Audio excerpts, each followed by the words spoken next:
All right, 240's in the garage, and the process of painting this thing starts now. I decided on championship white from like Honda or Honda Civics and like Type R's. So it's a base coat and then clear. And so this is the first time I've ever tried to paint something kind of with a compressor and a paint gun. So we're gonna see how it comes out. Honestly, I'm not expecting anything too big in results, but I mean, it's gonna look better than like 6 different colors. So I'm gonna start off by just taking off all the trim, window trim, all the moldings, the mirrors. Then I'm probably gonna take the kit and skirts off and do those separate. And then also probably the headlight covers as well. But yeah, let's see how it comes out. Honestly, it's probably gonna have some orange peel to it, but what I was expecting was I'll paint it and then I'll just be able to wet sand and buff it and then see how it goes. And plus, this is honestly the cheapest way. I think in materials, I'm like $450 in right now. So I guess this will kind of show you guys that if you wanted to try painting your own car, you could. The only thing is though, we already had a compressor, so if you don't have a compressor, I've seen some people get away with using like little ones, small like pancake style ones, but just doing like small sections at a time. But we already had this for a few years, so I guess I already have that. And then I'm also just gonna be using Harbor Freight paint guns, and instead of taking them apart and cleaning them, since they're so cheap, I'm just gonna use one for primer, one for base coat, and one for clear coat. So yeah, I'll start taking things apart and then we'll see where we get.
Alright, we almost got it finished masked up.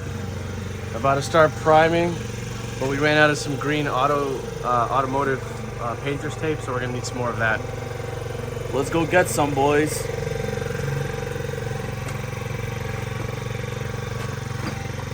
I'll be back.